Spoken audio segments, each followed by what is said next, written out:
Hey, everybody. Are you with me when I say life can be amazing at times, but it can also be extremely challenging? I know, I've been there myself, learned some valuable life lessons along the way, and now I'm here to help you. It's no coincidence you found your way to the Relevate Podcast. I'm your host, Rena Olson, a self-proclaimed inspirer of others. Together, we're going to dive deep into raw and honest conversations with real people. My hope is that through these stories, you too will be inspired and ready to tackle whatever's holding you back or breaking your heart. Then you'll be free to live a life of purpose and true fulfillment. I promise it's possible. Let's relevate. Hey friends, I am so glad you've joined me for another episode of the Relevate Podcast. I hope you're staying well and feeding your soul ample doses of hope, not fear, during this time of collective quarantine. Speaking of hope, my guest on this episode of the Relevate Podcast is Becca Stevens, the founder of the nonprofit Thistle Farms in Nashville that rescues and helps to heal women survivors of sexual trafficking, prostitution, and addiction. In addition to her work with Thistle Farms, Becca is an author, speaker, priest, and social entrepreneur. She's been recognized as a CNN hero in 2016 and a champion of change by the White House. She is here today to share her story of hope and more about the mission of Thistle Farms, Love Heals. I know you'll enjoy this conversation as much as I did. Hey, Becca Stevens, welcome to the Relevate Podcast. Thank you. Thank you for having me. I'm grateful to talk to you, but I'm really grateful to talk to anybody right now. So, and then you're in Nashville. Yep, and we're on total shutdown now. Wow. And then you had the tornado come through just a couple weeks ago. You know what? It's crazy. It's been a double whammy for a lot of families. And so since coronavirus kind of shutting down on top of the tornado, all my work outside of Nashville has shut down. So I was on my way to Peru, to Australia, to go visit groups, to go do all this work. I mean, 8 trips have shut down that I was visiting partner groups and speaking. So I've started just collecting toilet paper from people who want to do a really beautiful spiritual act, is donate a roll of toilet paper. And I've been giving to all these folks who have been health compromised. A lot of the women we serve through Thistle Farms are health compromised. A lot of folks are in really vulnerable positions because of the tornado. So we've been gathering food. We have, amazing bags that we collect everything on our front porch. It's called Front Porch Pantry. So everything comes to our porch, and then people leave it. So there's no human-to-human contact. Then other people come and pick it up and take it to people who are in need. We have a huge list of folks that we can deliver food to. So there's this beautiful exchange of love, people aren't getting within 6 feet of each other, but you can feel the love transfer. I've gotten so many emails. There was a graduate of Thistle Farms who received a box on Saturday, including somebody had donated a huge bag of dog food, and she has this therapy dog. She has so much PTSD. We took it over to her house, and the post that she wrote later on that day said, "I can't remember the last time I cried in joy." Oh, gosh. So I'm busy as anything, but it's just like delivering toilet paper and dog food. It's pretty humbling.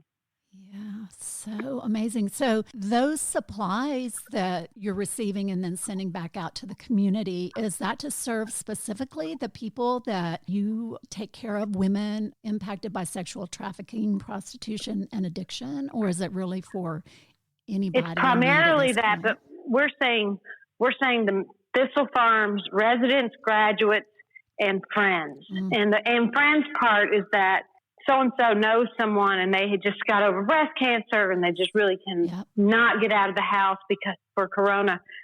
So we are taking stuff to their houses as well, or people who have autoimmune problems anyway that have been a part of our community, but not necessarily part of the residential piece. We're taking food to them. So far we've probably delivered to about 30 different residences, but some of those residences are the Thistle Farms residents, that are serving 8 to 10 people. So the boxes are pretty big. Mm-hmm. But it's been a blast seeing these people leave offerings on my front porch, like random people hear about it. I mean, it's so sweet. We had somebody that left a bouquet of roses.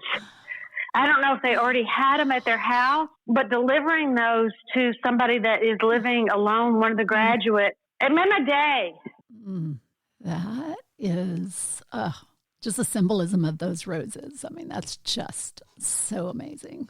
I know, and they didn't care who got them. You know what I mean? It's just like trusting somebody to take this gift of beauty and share it with someone else. And then instead of those roses just being beautiful for that person, it came through my home and it was beautiful just getting to see them in the midst of this and then dropping them off, on the porch of someone who probably hadn't had roses in months and months and months. Oh, Becca, that's living right there. When you can give that gift to somebody else, that's being fully human and operating in God's will. I mean, talk about hands and feet of Jesus. That is amen, amazing. Amen. And that's, when I preached on Sunday, everybody's now doing services, what's it called? Virtual services. Uh-huh. And we're the same way. I mean, we started 2 weeks ago. I'm an Episcopal priest in addition to being the founder of Thistle Farms. And I preached about really the spiritual discipline of sharing your toilet paper. Oh. Because it is, so I was in the middle of a refugee camp in Mexico when they shut everything down. So 11 days ago, I was in the asylum seekers camp in Matamoros, Mexico. So we were there to figure out how we can help with economics, with creating some enterprises, with being advocates for women who had been trafficked, doing all of that work. And I saw that there was this huge line of porta potties, and it was about the length of a basketball court. And what would have been mid-court, there was a woman standing there with a little table like she was a referee, and she was handing out 5 sheets of toilet paper to every person.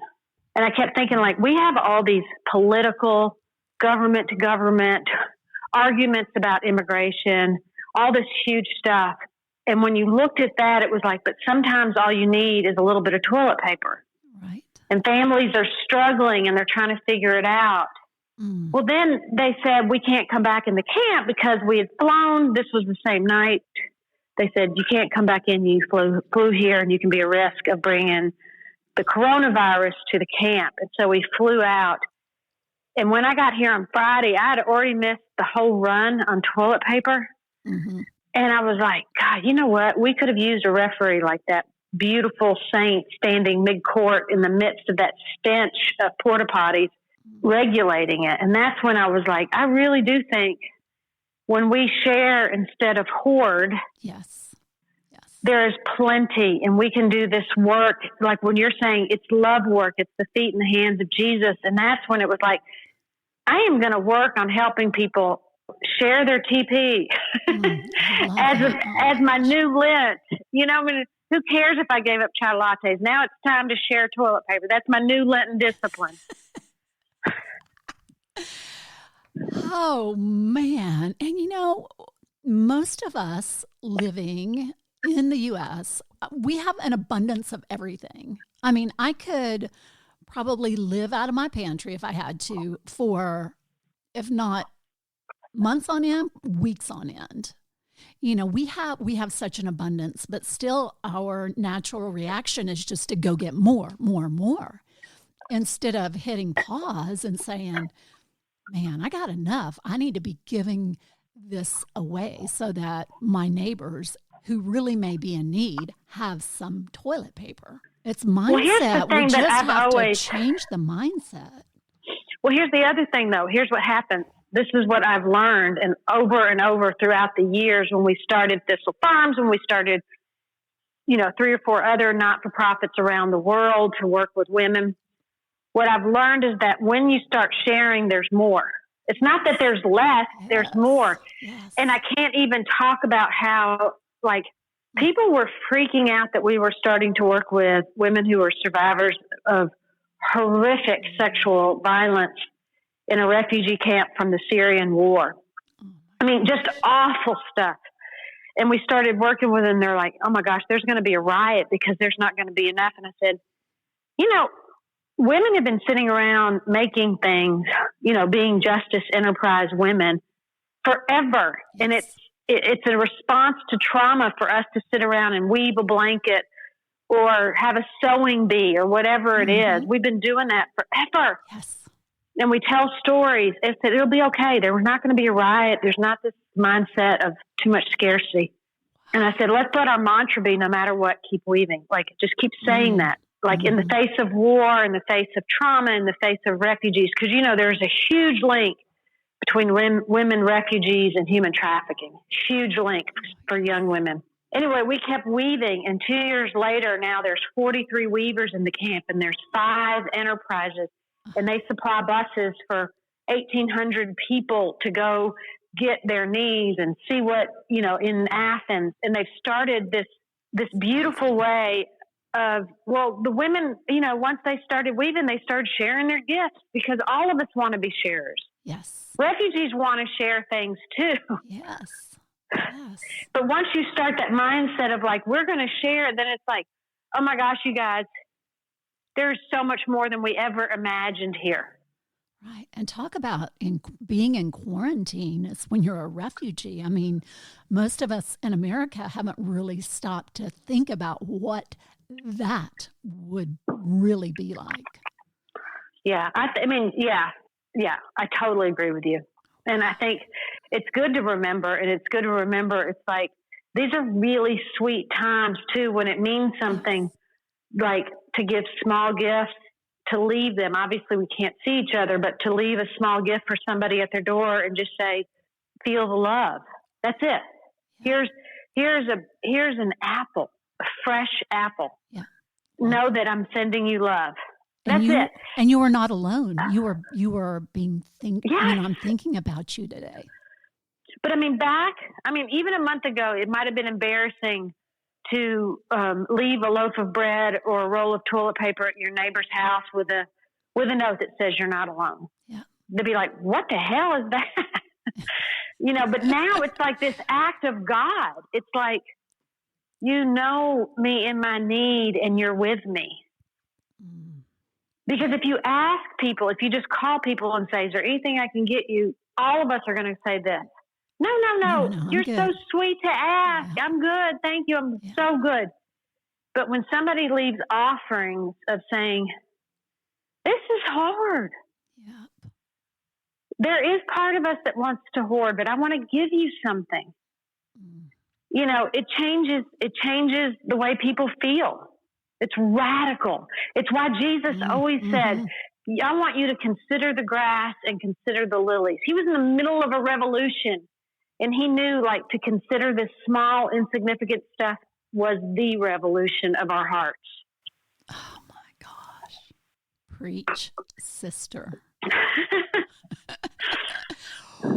Love, love, love. It's always the answer. Always. I agree. And we miss it. We get too wrapped up in what doesn't matter I guess it's of the world.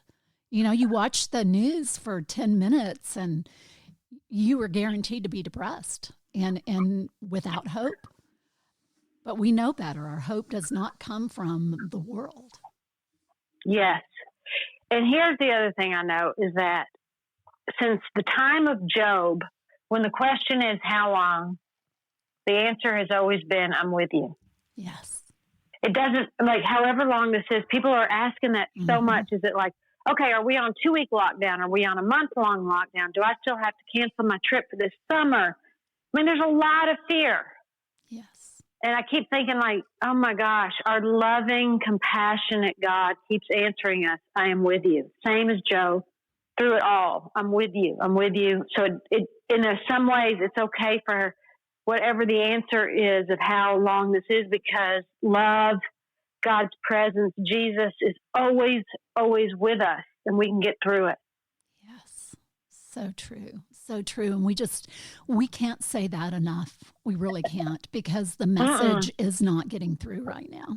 And I worry about, and I know you treat a lot of women who were once in addiction and now we're in recovery. And that population itself is very vulnerable when you add isolation to it, because, the opposite of addiction is not sobriety, it's connection. So I agree. We need to send so much love and intention to those we know who are in recovery, because this time of that we're living in it's just especially tough for them. Well, let me tell you what people can do to help with that. So here's what I want to tell everybody. If you want to do something loving and compassionate, order soap online from Thistle Farms. Our online store is still going. Good. People think people think they have to have antibacterial soap. You do not. This is not a bacteria we're fighting. What you have to do is clean your hands, and our soap, and every CDC official in the world says soap is sufficient to clean your hands of the virus. You can order your soap that is made with love, that has antifungal,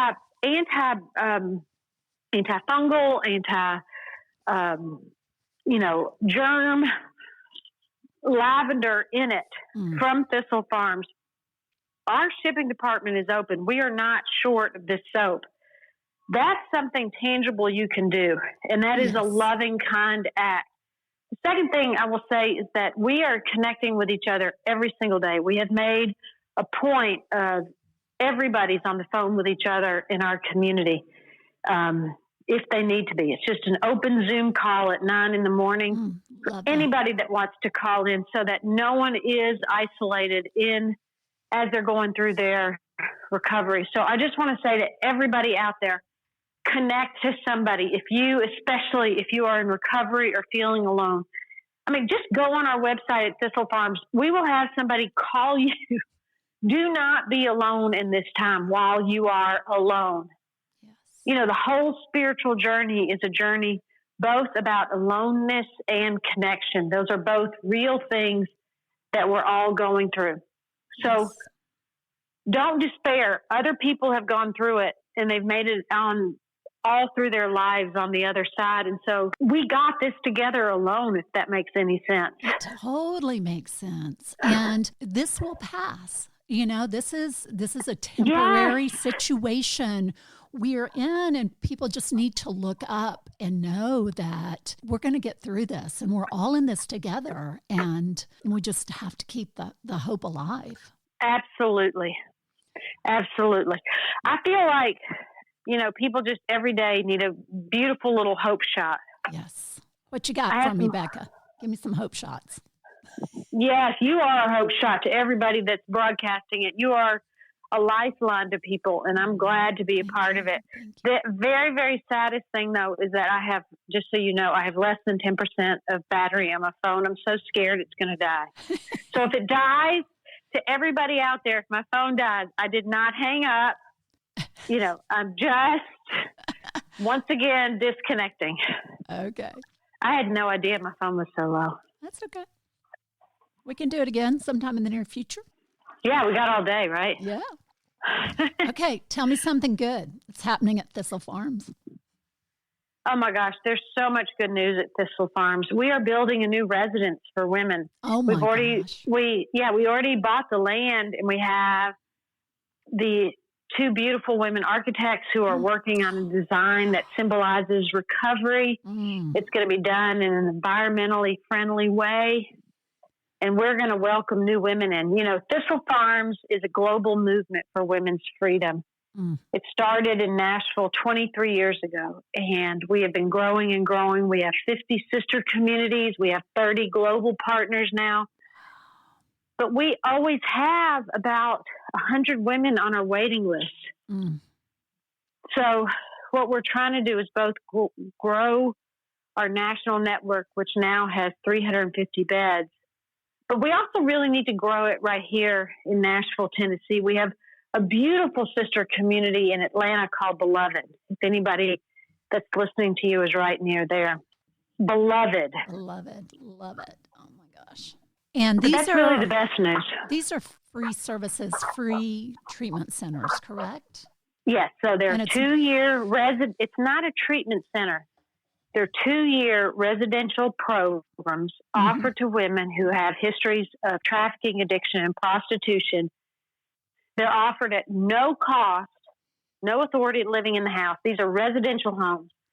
So women go out and get intensive outpatient care or education and training for computers or work. All of that is outside. What these 350 beds are people's homes. That's it. They're your home for 2 years with no cost. And the idea is if women can find that sanctuary and that safe space, then all the other services can rally around them and do that work.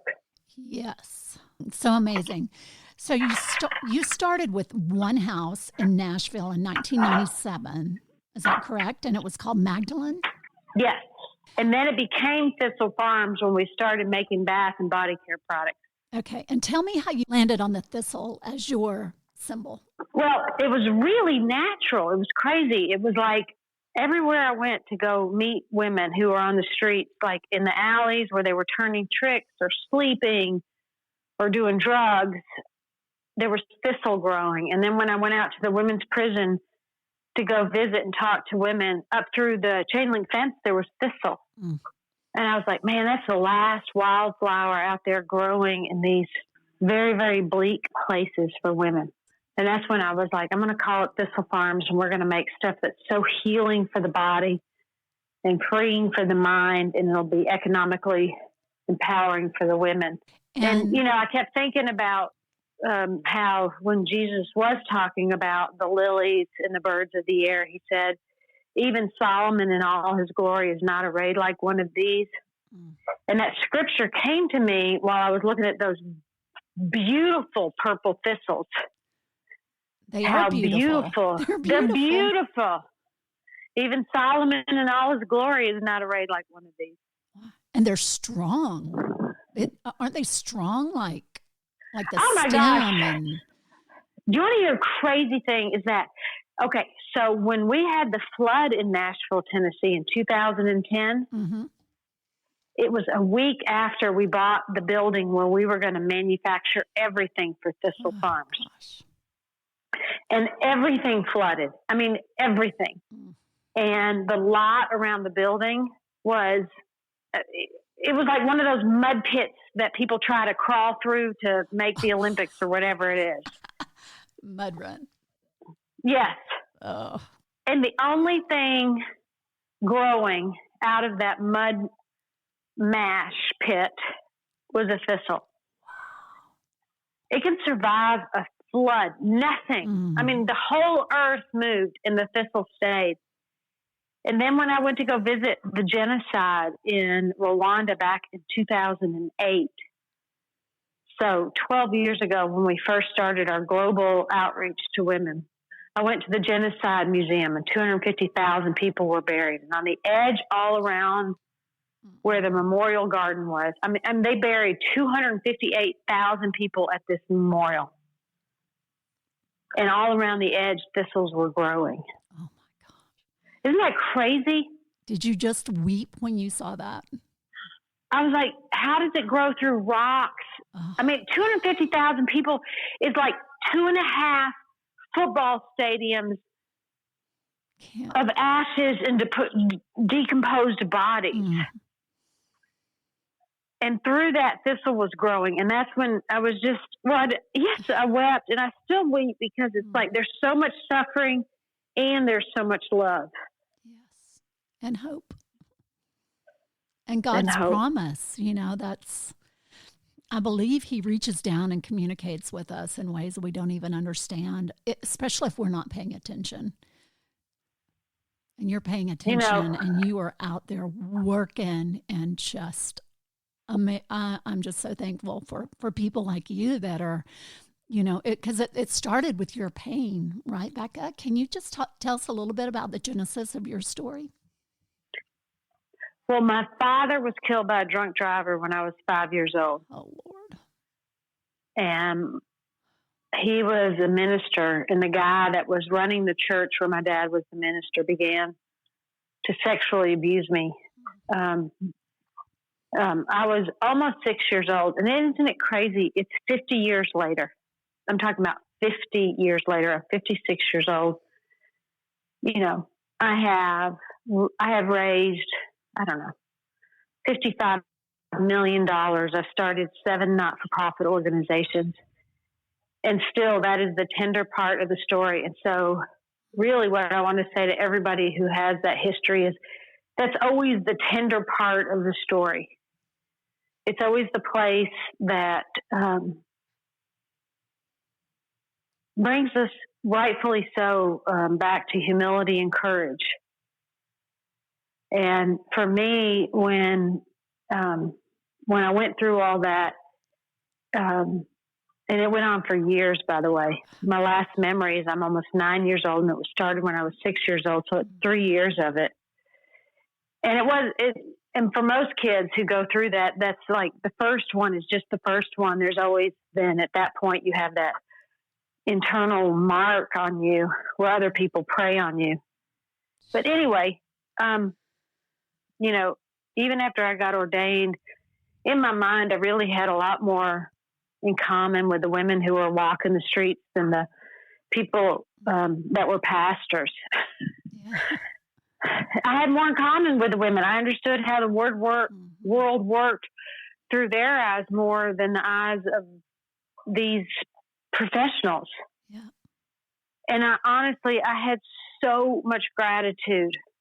I had so much gratitude in my life. I had an amazing mom. There were women in the church who were so kind to me, who forgave me so much. And that's why I started the program. It was like, I really want to give back for all the gratitude I had. Did you have a chance for healing yourself? For sure. For sure. I mean, my healing process, I mean, it's, again, you're talking a long time. You're talking decades. But in short, my healing process,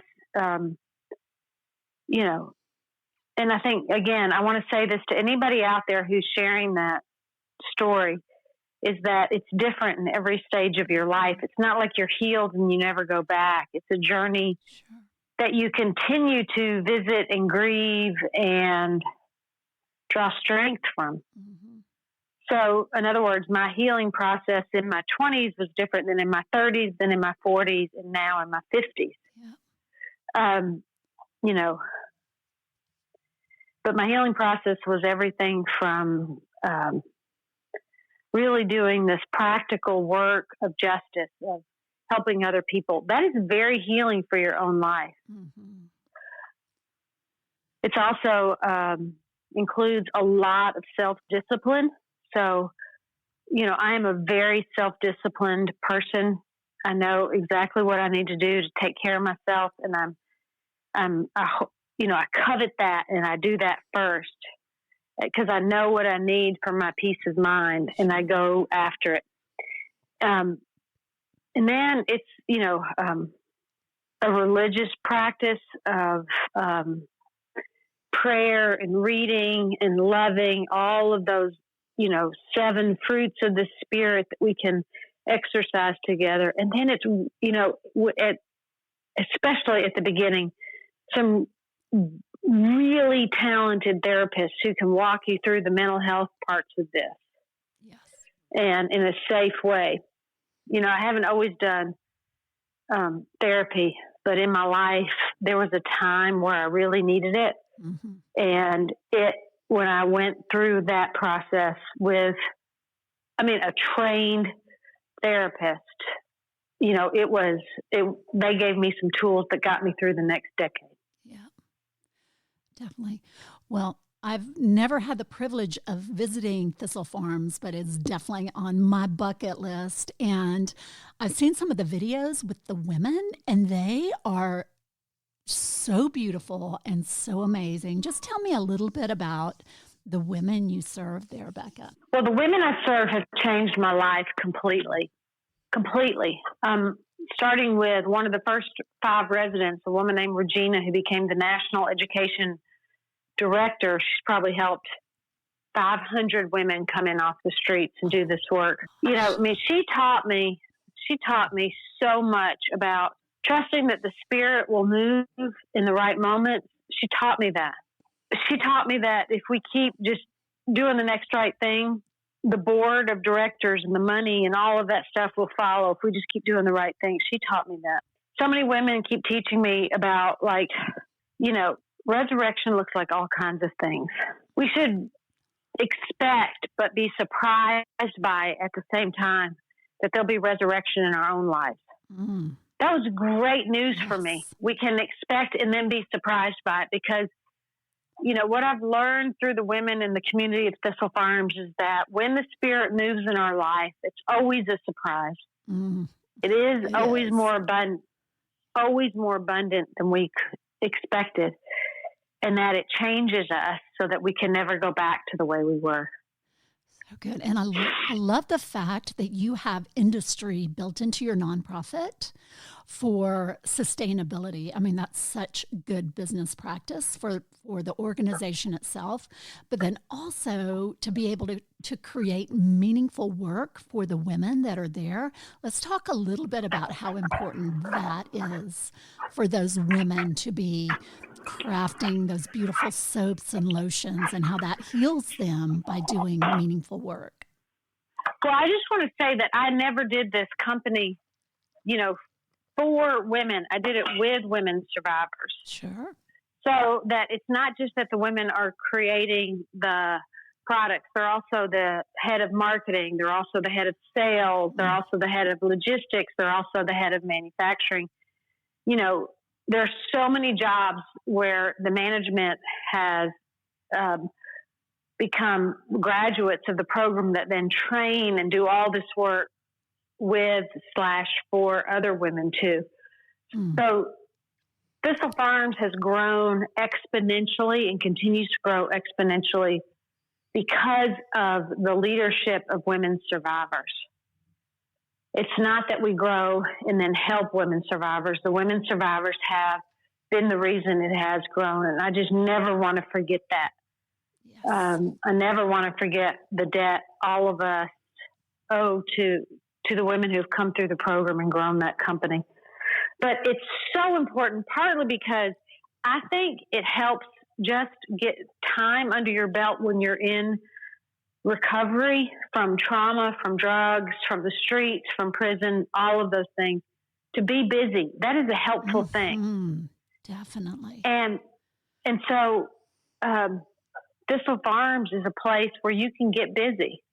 The second thing is you want, like all of us do, you want to feel like your life has meaning and purpose.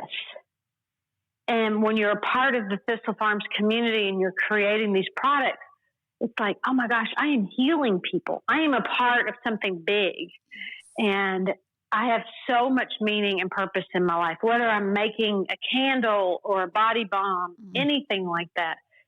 And then finally, I think we all want to be more economically independent so that, like, we can take care of our children, or we can have dreams about the future and, you know, make decisions on our own. We don't have to go back to dangerous relationships to find a way out. And Thistle Farms offers people economic independence. Mm. You know, we have pension plans, we have vacations, we have all those things. So amazing. You know, we're paying every single woman who is furloughed right now for coronavirus. Their job is not in jeopardy. They are safe because they are in this community. Are y'all in quarantine as well? Or are you still able to continue any type of business operations? You mentioned the shipping is still We are, yeah. So we have, at Thistle Farms, we have shut down our retail shops. We have shut down the cafe. We have kept manufacturing all the essential items for Corona. In other words, all the candles that might be disinfectants, all the soaps that might be disinfectants, all the immunity oils that are disinfectants. And we are doing shipping still. So there's parts of us that fall into the category of what is essential, and we are relishing in that. And the rest of us are going, you know, keep going, we love you, on the sidelines. That is awesome. So tell me, I think I read where Jay and Catherine Wolf and their Hope Heals camp, the oil that they use for anointing, I understand, comes from Thistle Farms. What exactly is that? Do you know off the top of your head? Which oil they use? I don't know particularly which oil they use. We make about 5 separate blends of oils, and they're all made with pure essential oils and then a carrier oil. And the idea behind that was that all the women that I have ever served in the last 23 years of doing this work have all experienced sexual assault, 100% onto their bodies. And I knew as a minister what I really wanted to do was create things that were lavishing for our bodies and lavishing for other people's bodies that were reminders of healing. You know, there's 425 scriptures about essential oils in the Bible. Oh, really? That's cool. Mm-hmm. And every time it's this idea of like, I'm just going to pour this on a body. I'm going to celebrate on the body. You know, it's such that thing. Somebody's going to be king. Go get the oil. Somebody's going to birth. Go get the oil. Somebody's dead. Go get the oils. Somebody's really, really sorry. Go get the oils. And so that was why we did it. And I love that they're using it at the camp with youth. Yeah. Are they using it with youth? They're using it with people so their camp serves people with disabilities of all ages. So, yeah, it's people with physical disabilities that are getting anointed with your oil. How cool is that? That's beautiful. That's beautiful. That's beautiful. And I love, let's bring that practice back of anointing each other with oil. How beautiful and symbolic is that? I know. Really we need to do it. About that. Well, when you come to Nashville and you make your pilgrimage, your spiritual pilgrimages here, I will make oils with you and we can do it on your next podcast sometime. Oh my gosh. Let's do that. And Becca, seriously, I will do that with you for sure. Okay. It is totally a date. Okay. Couple more questions. I know your battery power is quick. I mean, I'm down. Let me tell you what I'm down to, just so you know. Okay. You just won't even show me. That's how low I am. Okay. I bet you got a minute and a half. Okay. Close us out with Love Heals. What that means to you and how that's in play at Thistle Farms. So Love Heals to me is the biggest mantra of my life. It symbolizes everything I believe in 2 words. It is the essence of who our Creator God is, and it's the essence of the work that we are supposed to do with one another in this world. Love heals. It's how we give. It's how we receive. It is how we make our way back home to God. That's amazing. So if people would like to connect with you and your amazing organization, tell us how they can find you.